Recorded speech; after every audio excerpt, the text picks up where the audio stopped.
So you don't charm the devil with your rock and roll load. Knows that country music's gonna save your soul. The devil finds his groove in them rhythm and blues that sound. It's gonna get you sun in the air. Welcome back to the Speakeasy. I'm Damon Bolte. And I'm Greg Benson. And Damon, I hear you're on injured reserve this week. Yeah, I was in Las Vegas last week, and somehow I ended up with a broken thumb. And I don't know if it was clapping at the Grateful Dead show at the Sphere, or if I just accidentally slammed it in the hotel room door when I got back. But only you could go to Vegas and come back with a broken thumb and be completely unsure how it happened. No, it was a door. It was a luggage situation, like trying to get in the door, and then it slammed on. Yeah, it was a whole thing. It was not as cool. I try to make it sound cooler than it actually was. So I can't play guitar right now, and it's hard to type, but we're still alive. Yeah. I mean, we live to fight another day, right? Yeah. So what's up with you? Didn't you get recently injured? Oh, yeah. So in addition to Souther, who, by the way, is starting back at work after his latest outing on his hobby of getting hit by cars. So we wish him all the best tonight at Gus's. I went to a punk show on Wednesday night of last week. And I was good. I was very, very good for the first 90% of the set, but then they saved one of their bangers for last. And I had a moment where I was like, I'm going to go in there. I'm going in the pit. So I jump in there, bounce off one person, land on my foot, and fuck it up just immediately. Within 15 seconds of being in the pit, I was just kind of like, ooh, that didn't feel good. Something went wrong there. So yeah, I kind of been hobbling around a little bit. And you know what? It's we don't really talk a lot about live music on actually we do, but not as sort of a hospitality experience, because there is some crossover there with what we do, but it is one of those things where, it's not even so much about the music that's being played. It's the sense of camaraderie and the experience of being there. In a lot of ways, it's what we're talking about with cocktails, right? It's not so much what's in the drink. You can make most of these drinks at home, but it's the experience of being there. And the experience of being there, exactly. The experience of being there led me to want to smash against a bunch of other human beings. So all of this is a long walk to say, no, I'm not sorry. I don't regret it. And I hope I'm not going to have to walk around like Dr. Gregory House for too much longer. And I hope your thumb gets better too, buddy. Hang in there. Same to you. We use our hands and our feet every day. And, I know. Well, yeah, that also is one of these things. I'm like, dang, I'm glad that I'm not, behind the bar 5 days a week the way I used to be. This would be This would be bad and sad. Yeah, totally. I'm sure my team would love it though. The extra shifts. Yeah, it's true. It is that time of year, isn't it? Well, actually, you know what other time of year it is? Yeah. It's festival season. Exactly. Festival season is upon us, baby. It is about to be summer. The bartender calendar of social events is humming. And on that note, we have Jackie Williams, who is the force, the human force behind BCB, Bar Convent Brooklyn. Jackie, thank you so much for joining us on the show. It's great to have you. Thanks so much for having me. It's lovely to be here. So we are, as we were talking about, it's festival season coming up. A lot of travel, a lot of different things on everyone's calendar, competing, lots of shiny, come here, fly here events. And it seems like it's already a pretty crowded field. And BCB, all things considered, isn't really all that old in terms of cocktail festivals. So I guess my first question, we're going to start hot out of the gate, is why start this cocktail festival? And how did that even come about? Yeah, for sure. So BCB Bar Convent started as a small industry meeting in Berlin and quickly grew to become the leading international bar and beverage trade show. And the company that I work for also owns BCB Berlin. And in 2018, we brought BCB over to Brooklyn. So this year will be our 7th in-person edition of BCB Brooklyn, which we're super excited about. Since we launched in 2018, we've seen an incredible increase both on the visitor and the exhibitor side. So it's been a really exciting few years, and we're looking forward to continuing for many years to come. And BCB Brooklyn 2025 is just around the corner. I know. I'm excited. I mean, I'm excited because it's in my backyard, and we're going to talk about that a bit later, Right. about how awesome and underrated South Brooklyn is. But I want to talk a little bit about where this particular festival came from, because it's an offshoot of the OG BCB, which is Bar Convent Berlin. Is that right? Yes. So what was, I don't know. I feel like these are the sorts of things that always start with a bunch of people just like sitting around having drinks. It's like, talking about, navel gazing a little bit, thinking about the future, thinking about what we can do. And I imagine like at one point, one person in this circle said, what other city starts with the letter B? You know what we could do, guys? Like, what was the germ of the idea that got us down this road in the first place? To come to Brooklyn, I think we saw and we knew back when we were talking about bringing the event to the U.S. We explored a variety of cities, and the hospitality and bar and beverage community in New York is so strong. It's also a pretty central place. If you're from DC or Philly or Boston area, other major cities, it's easy to get to. And then Brooklyn has the vibe of BCB. It's cool, it's creative, it's fun. And in 2022 we moved to our new home in Industry City, and we're able to just continue the cool vibe and bring a bunch of amazing bartenders and brands together and have a business party where business is getting done, but there's still a party going on. I love a good business party. That's kind of I will frequently, after I go to events like this, describe myself as coming home business tipsy, which I think is a great state to be in. I love that. I'm gonna have to steal that one. Oh yeah, no, that one's free. I think that should be like, that's out there along with like free water at all these events for anyone to use as needed. So talk to me a little bit about kind of like the origin story of, well, not the origin story, but kind of like, like year one of this. Like, how did it come together? Was there anything that was particularly surprising about it for you? Anything unexpected? Kind of like, what was it like doing that first year of BCB here in New York City? So I actually was overseeing a different event in 2018. So okay. Then the event that I was running was over the exact same dates. So it looked amazing on social and according to my teammates, but unfortunately I was not at BCB until 2021. Okay. So you sort of got to watch it, and 2021 feels like both 5 minutes and 2,000 years ago. But I honestly can't remember. Was it still remote then, or was it in person in 2021? So 2021 we were in person in Greenpoint.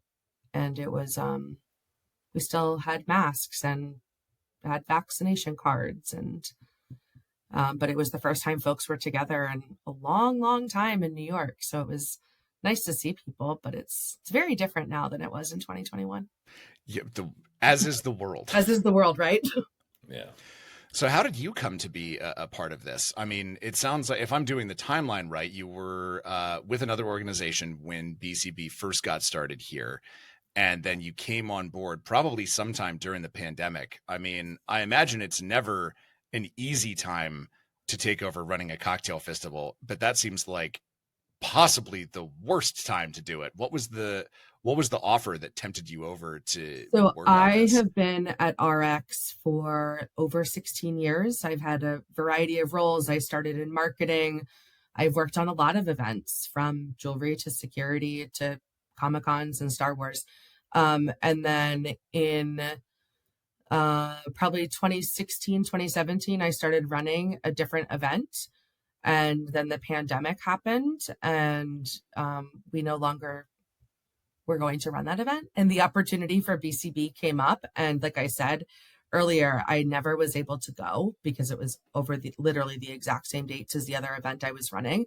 And this opportunity came up, and I was like, yes, please sign me up. Like, what do I need to do? And, had to go through the whole process, but it's, internally, but it's just an industry that I've always really enjoyed. I think it's a great industry to be a part of. Obviously, I had a lot to learn from the compliance perspective and how to run a little bit different of an event that I used to be managing prior to that. But it's been awesome, and I think I found my home for hopefully a very long time with BCB. Yeah, well, I mean, it's been doing great since it got started, but especially under your stewardship. I remember those first few years, it was kind of it was a novelty, you know. It was like, oh, there's a cocktail festival in New York now. That's interesting. And I think it's quickly grown to, I mean, Tales of the Cocktail still kind of has that crown. You know, they've got the 20 years of history behind them.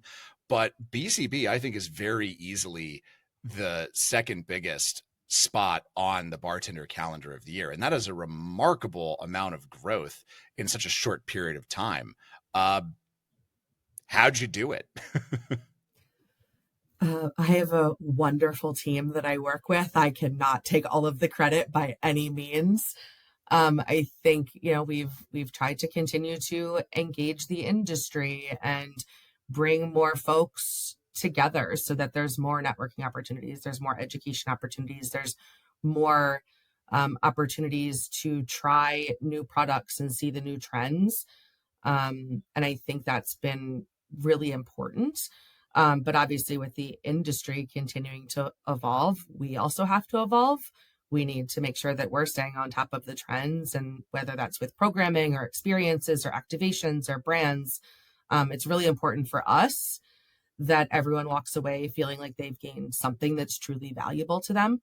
And that's really something that we put at the forefront. This is a really important community to us and our team, and we want to be able to continue to bring folks together to attract new brands and new visitors every year. But with bringing the same folks back, it's an amazing event, and we just want to make sure we're doing the best that we can for all of our customers. Yeah, I mean, so not to discount BCB at all, because I think, Greg, did you ever go to Bar Convent Brooklyn? I mean, it's been around for a long time, and it's huge. It's like the European Tales, basically. Before Tales of the Cocktail started going kind of global, which Bar Convent eventually did by coming to Brooklyn, and there's more expansion, I'm sure, to come, right, Jackie? There's I know you're the young one on staff, Greg, but I remember in the mid late 2000s, I was we were always talking about going to Bar Convent Berlin, and as a team, and when I was working at Linnell's, and we never did, but it was, well, some of us did. Somebody had to run the shop, but it was a thing. It was everyone wanted to go because it was the big deal. And this is kind of funny because it was Tales was just kind of still this was 20 years ago. Tales was just getting kind of going. So my memories of BCB are quite different than what they are now. So, and the fact that there's also, back in the day before Bar Convent Brooklyn, there was the Manhattan Cocktail Classic, which I don't know if any of you ever got to go to, but that was it was pretty cool because it was a different format, right? So it was satellite bars, restaurants, event spaces like Astor Wine and Spirits. They've got their classroom in there. So these events and educational seminars and activations would happen all over the city.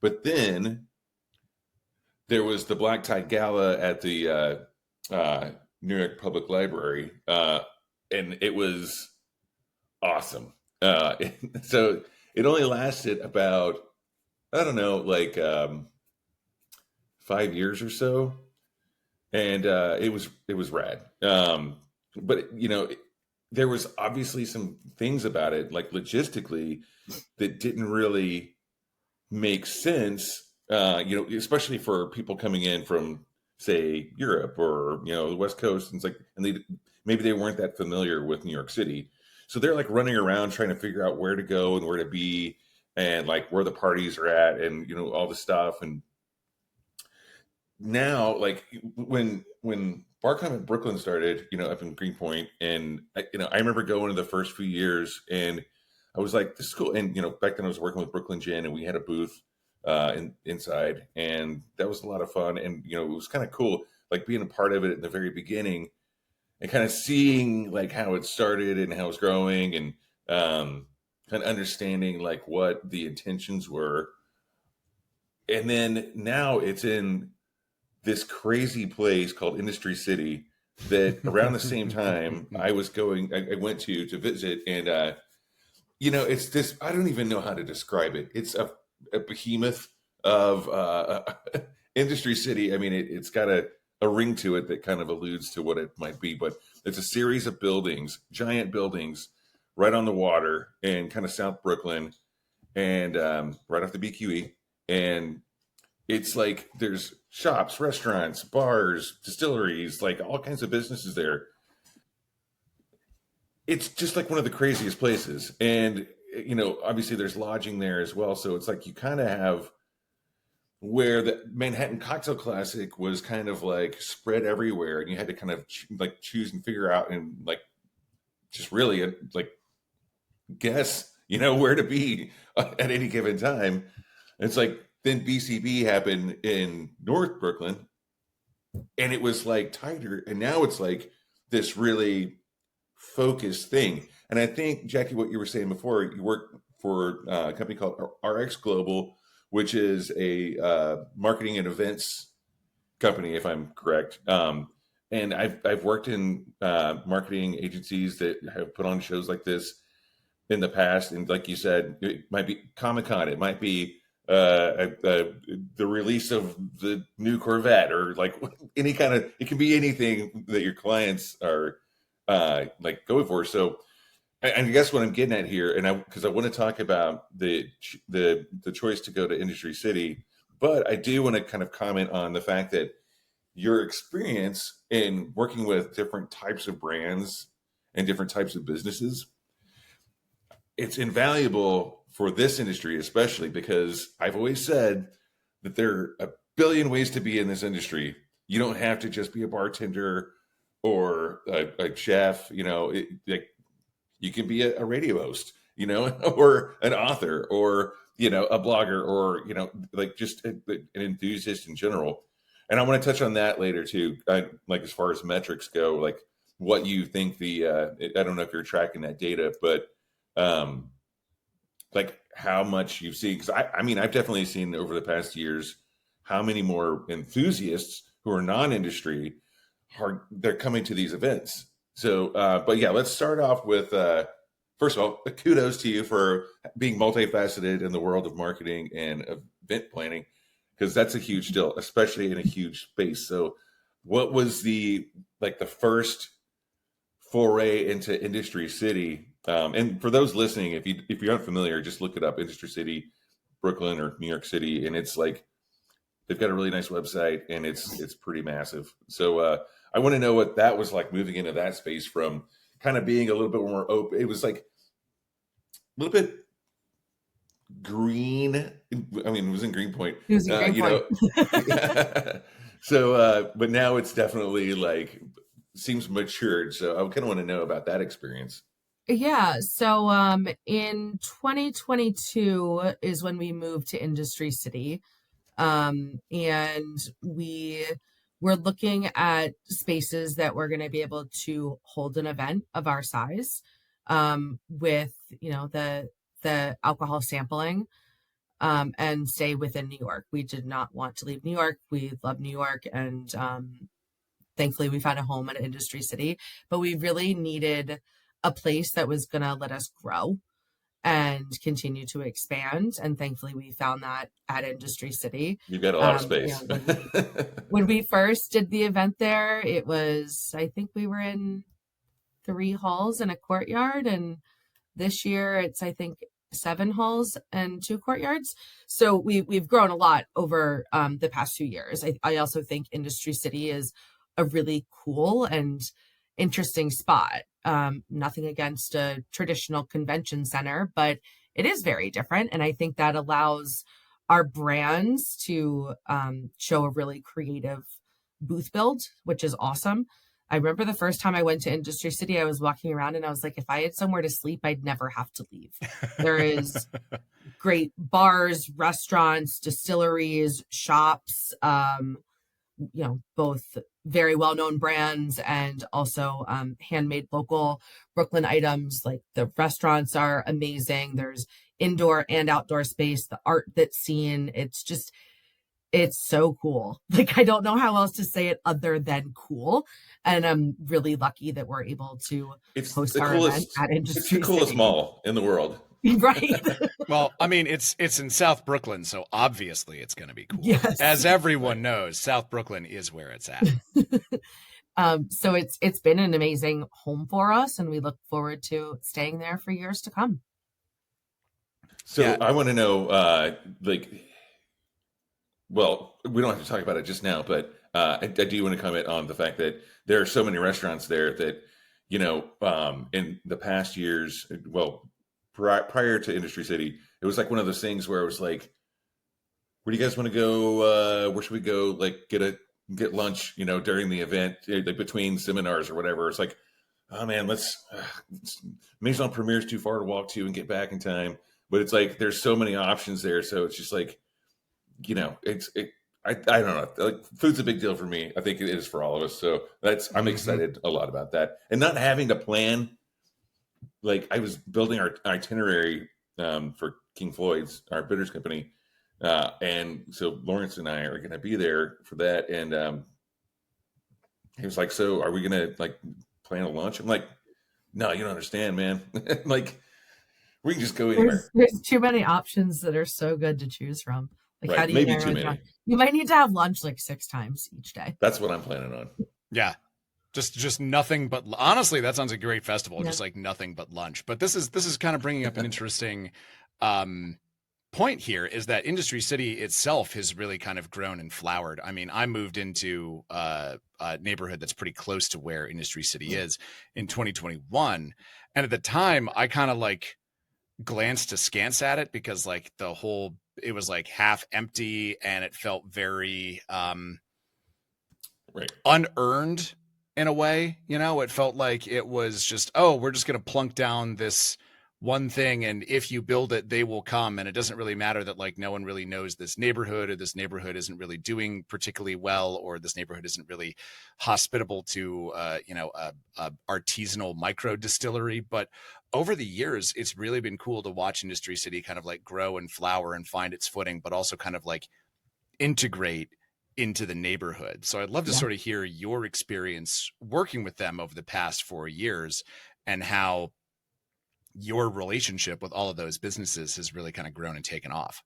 Yeah, for sure. I think, when we started at Industry City, it wasn't just like, hey, let's plop a trade show in the middle of all the businesses that are, tenants with Industry City. It's how do we work together? How do we support them? I was on a call with one of their tenants the other day, and they said that during BCB is when they, over the course of 2 days, they do more business than they do during other events, which I think is great. We want to drive traffic and, revenue to these amazing spots for sure.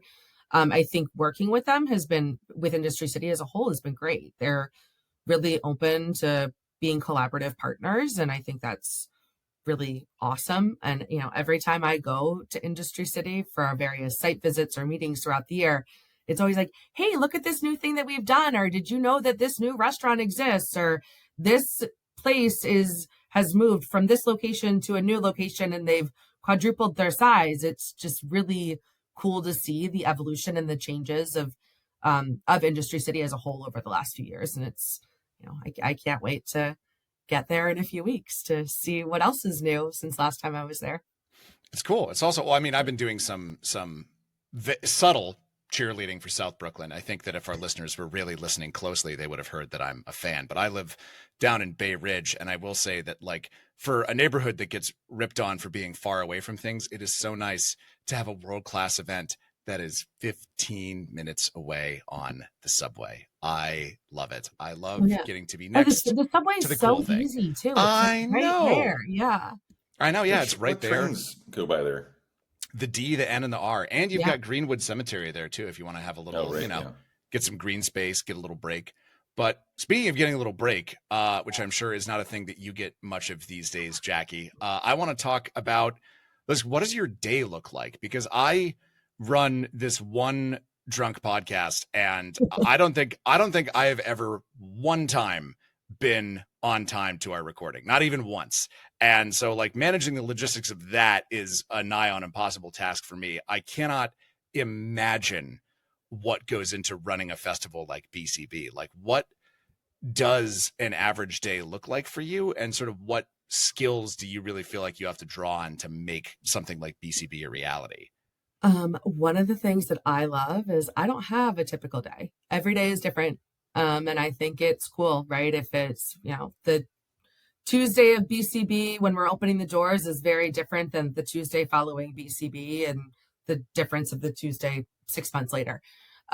So there's not really a day that looks the same, which I think is cool. It's fun. It's, nice to get the brain moving in a bunch of different ways. But, at the end of the day, I oversee every aspect in some capacity of BCB, from the strategy to the budgeting. I'm pretty involved with our sales team. Like, I love to get on the phone with a customer and hear about a new product, or, hey, I have this idea. Can you help us bring it to life? Like, heck yeah, I'd love to do that. I'll put together a deck for you. I'm at Industry City pretty regularly, seeing what other logistical things we might need to be working through, how we might reposition registration to make it flow a little bit better. I work with our education committee and our education team to curate the content. I make updates to the website. It's a roll up your sleeves and do what's got to get done, and make sure that we're doing the best that we can to bring value to our customers and make sure that everyone has the best time that they can when they're on site. So it's a little bit of everything, and hopefully I, get to have some water and lunch at some point during these days. Jackie, what are you drinking your water out of these days, out of curiosity? This is all 40 ounces of water. Beautiful. Well, for now. It is noon, but yeah, exactly. As the day goes on, that ratio might change. Talk to us a little bit about, you mentioned earlier, keeping up with industry trends. And I'd be really, really curious to know what you're looking to highlight. What are, as you're sitting in your captain's chair, your command post, and kind of looking out at BCB, what are some trends that you think are really going to be the buzziest this particular cocktail festival? I think that for sure No and Low is continuing to grow. Mm-hmm. And you'll see that both with an increased presence on the show floor, with an increased presence on education. We are doing some No and Low education specifically for our exhibitors, which is going to happen on Monday. We do have some No and Low education happening throughout Tuesday and Wednesday of the event. I also think that there's a growing focus on mental health in the hospitality industry, and that's going to be highlighted on some of the education sessions as well. Really focusing on work-life balance and boundary setting. I think that's something that everyone's going to benefit from. So really looking forward to that one. And then just continuing to dive into various emerging spirits trends, from the rise of Alpine spirits to the evolution of Caribbean rum distilleries. I think there's a lot of really exciting things that folks are going to be able to see at BCB Brooklyn in a few weeks. Yeah, obviously mental health is a huge deal, and we all deal with it. There's a lot going on at the bar, and there's a lot of human element. That's like you were saying before, like you could go to the concert and be with people, and or you could listen to the record at home. Just in the same way, you could go to the bar, or you could make the drink at home for cheaper. But I know there's continuing growth in the subject of mental health. So I think that's really great. And I think that it's something that we need to learn about at BCB. Obviously we talk about it amongst each other, but I know that there's going to be a lot of talk about it at BCB. So we're looking forward to that. I'm actually interested in what you said about the growth of Alpine spirits. Can you talk about that? Because I've always loved, I'm a big Underberg and I love things like that. So like I feel like Greg keeps saying it's going to be the summer of Sherry. This is 2025 summer of Sherry, baby. I know I've been wrong for the last 8 years, but I really feel it this time. I think Alpine spirits are awesome, and it's really. I mean, I think that a lot of that comes along with different amaro and bitters and things like that. So, I mean, we don't really have to discuss that too much. I just think that's a cool point that you made. I think there's a lot of there's a couple of really interesting sessions that are on the schedule that are going to be happening at BCB around these. Cool. And okay, so another thing is when people, I mean, like I know it's getting down to the wire, so I want to know if you want to plug how people can get their tickets for BCB and like what to expect, and like just some of the FAQ kind of situations, like where to stay and like there's a lot to know. I'm glad that you said that about the subway because I was just planning on taking a car there from downtown Brooklyn. So now I'm like, I mean the subway is like I think it's like a block and a half away from where the registration tent is. It's so easy. Like a ton of folks on our team take the subway over from where we're staying as well. So yeah, I mean, BCB Brooklyn is coming up. It is June 10th and 11th. We will be at Industry City. As far as information on our variety of exhibitors or education sessions or special events and to buy tickets, I would say the best place to check out all of the details, because is a bunch that you'll want to look at. The best place is going to be barconventbrooklyn.com or on our social channels at barconventbrooklyn.com as well. And that'll be, highlighting a variety of things that we have leading up to the event and where you can get tickets. I would say the sooner that you get them, the better, because they're a little bit cheaper now than they will be the week of the event. So that's something that's, save a couple bucks, which will be nice. And then it's also New York City. You can't just show up and expect to like have a place to stay and have things to do. During COVID, I was working up in Napa and people were coming into town and they didn't have dinner reservations, and they were like, everything was at 50% and whatnot. And people would come in from like, the Midwest or wherever they were coming from. And they'd be like, why do I have to have a reservation to get into a place? Like, I don't know if there's a thing called COVID happening right now. These are people from like states like Florida. They weren't wearing masks, and nothing against Florida, but it was a thing. We can have a little bit of something against Florida on this show. They know what they did. They know what they did. But you know what I'm saying? It's like it's New York City. So buy your tickets now. Buy your passes now for Bar Convent Brooklyn. Right? I mean, it's foolish to just show up. And I mean, like I'm a big fan of Hotel Tonight. But Hotel Tonight you can book days or weeks before. So just take care of it so you can have fun and not stress. Exactly. And speaking of having fun and not stressing, Jackie, I would love to know I suspect the answer to this question is going to be relaxing on June 16th, but I'm curious what you're most looking forward to about BCB this year. Like, what is the thing that you're like, oh man, this is going to really rip and people are going to love it? Yeah. My favorite thing of any event in all the years I've done events and trade shows is when we open the doors and people can come in and they're like, oh, wow, look at all of this amazingness that I have going on around me and like people that I'm going to meet and things I'm going to learn and products I'm going to sample. So I would say 11 a.m. on Tuesday morning when BCB Brooklyn is officially open. I literally stand on the platform in between the 7-8 courtyard. I see the folks come in and the smile on their faces. And I'm like, you know what? This makes the long hours worth it and then some. I'm imagining you like up on top of one of the buildings, like with a cape kind of flowing behind you like a superhero. Just like, my city needs me, but my work here is just do go up to the roof to take a couple of photos, but I don't have a cape. Maybe we should get a BCB cape. Man, I mean, you still got a couple weeks. It's New York City. You can source a cape in a couple of weeks. Yeah. But, I think to your point, I love that. That's great.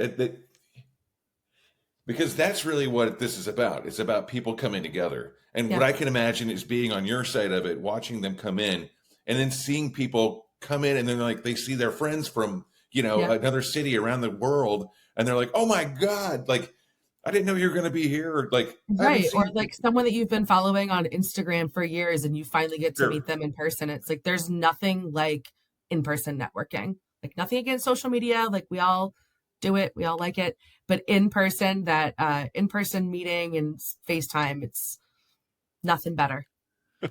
I always say a bar is only as good as the people who are in it. And so, and that still rings true to me. So, going to an event like Bar Convent Brooklyn, it's like, I just, I gotta say, like, it's fun to go to the events and seminars, but like for me, it's really about the people, like seeing my old friends and meeting new friends, and then like sharing that experience together and knowing, and there's a level of trust in our industry. Like I could go on about that.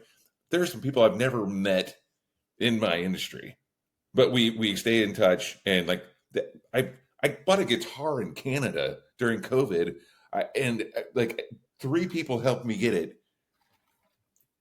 And the only way I was able to get it was because they were all industry. I've still never met them in person. So like, and I'll be meeting at least one of them at BCB this year, which is Craig from the Pathfinder. I can't wait for that to happen. That's amazing. Yeah, there'll be like a massive hug, and I'm just like, and it feels like we know each other, and we have known each other forever, and it's because of that trust that we build in the industry. It's like whenever you travel, like especially like you said, social media. It's like whenever I travel, I'm like, all right, I'm in San Sebastian. Tell me where to go. Like, what do I order and where?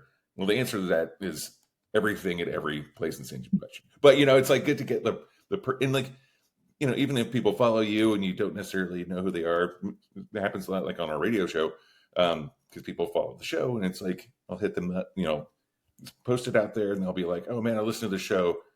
I live in this city. Like, let's meet up for a drink. And it's like, that's magic. This industry's magic. So thank you for putting on this event and growing it.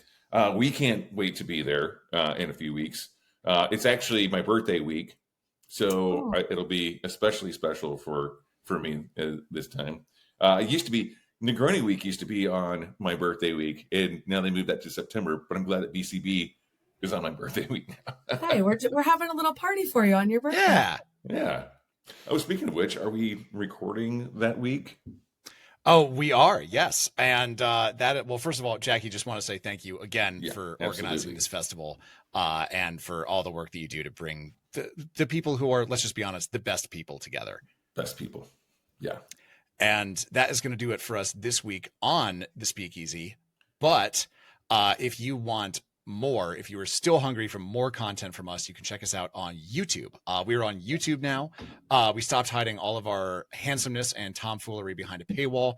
So you can check us out at youtube.com/@speakeasy.podcast. And if that still isn't enough to satisfy you, you can become a regular on our Patreon page. Our beloved regulars get all kinds of great stuff like sponsor-free listening, cocktail recipes from all of our guests, free tickets to events, more on that in a second, and say it with me, free cocktail kit each and every month from our good friends at Shaker and Spoon. But Damon, as you alluded, speaking of live events, we've been teasing this for a while, that next month it is going to be our 600th episode extravaganza live from BCB, where we're going to be hosting a live podcast, our first ever live event. That's Tuesday, June 10th at noon at Fort Hamilton Distilling, which is in Industry City. And we've been teasing for a while that we're going to have a celebrity guest. And I think it's time to tell everyone who that is. Should we do it, Damon? Go for it.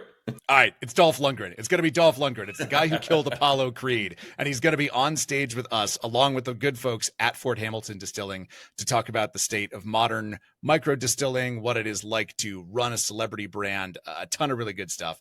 I'm excited. So get your tickets now at Eventbrite. There's a link in the show notes, or you can become one of our regulars and get in for absolutely free.